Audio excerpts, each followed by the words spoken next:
GB, le gouvernement en crise après la démission du ministre du Brexit. Le gouvernement britannique était en pleine crise lundi après la démission fracassante du ministre du Brexit David Davis, qui affaiblit un peu plus la première ministre Theresa May engluée dans les divisions de sa majorité sur l'avenir du Royaume-Uni hors de l'UE.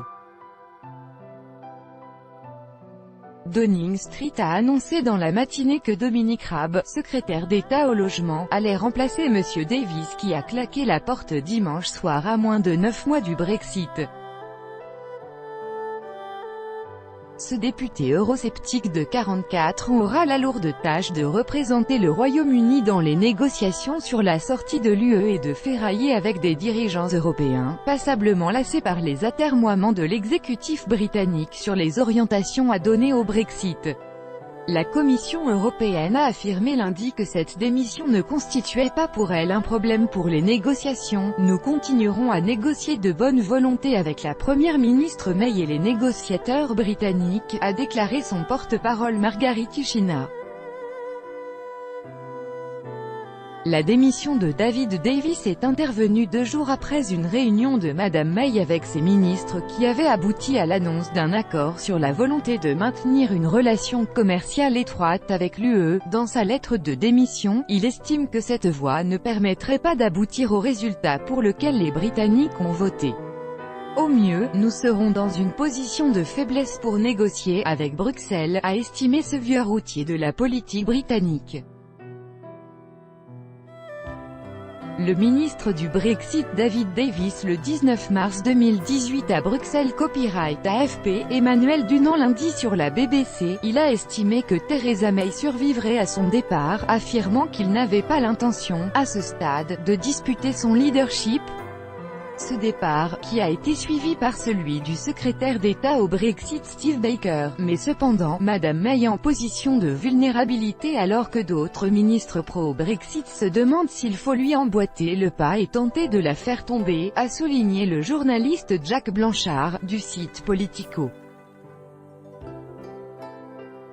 Monsieur Davis avait été nommé en juillet 2016 pour prendre la tête du ministère créé au lendemain du vote des Britanniques pour quitter l'UE en sa qualité notamment d'eurosceptique convaincu. Mais les divergences avec Madame May étaient flagrantes ces derniers mois et la rumeur de sa démission courait régulièrement bien qu'il se soit toujours montré loyal en public envers la dirigeante, gouvernement en plein chaos. Réagissant à cette démission, le leader de l'opposition travailliste Jeremy Corbyn a estimé qu'elle mettait en danger les négociations avec Bruxelles sur la sortie de l'UE, prévue le 29 mars 2019. Le départ de David Davis à un moment aussi crucial montre que Theresa May n'a plus d'autorité et est incapable de mettre en œuvre le Brexit, a-t-il déclaré sur Twitter, décrivant un gouvernement en plein chaos, alors qu'il vient à peine de présenter son plan pour l'après-Brexit. Ce plan, dévoilé vendredi soir, prévoit de mettre en place une zone de libre-échange et un nouveau modèle douanier avec les 27, afin de maintenir un commerce sans friction avec le continent. Avant de les présenter à Bruxelles, Madame May doit les détailler lundi aux députés britanniques ainsi qu'à son parti conservateur. Calendrier du Brexit Copyright AFP, Gillian HANDYSIDEL doit notamment leur dire que son projet est le bon Brexit, le Brexit qui est dans l'intérêt national. Mais la réunion s'annonce désormais houleuse, avec des députés conservateurs favorables à une rupture nette avec Bruxelles en embuscade. Le député conservateur europhobe Jacob Rees-Mogg a ainsi dénoncé le « défaitisme » du gouvernement, affirmant qu'il voterait contre son plan et qu'il ne serait pas le seul, dans le Daily Telegraph. Les milieux économiques et financiers ont dans l'ensemble plutôt bien accueilli le plan de Madame May, y voyant une légère inflexion en direction du « Brexit doux » qu'ils appellent de leur vœu. Les marchés britanniques étaient d'ailleurs plutôt bien orientés lundi matin, boussole de l'humeur des investisseurs vis-à-vis de l'économie britannique. La livre sterling gagnait un peu de terrain face à l'euro et au dollar. Les milieux d'affaires restaient néanmoins prudents après la démission de M.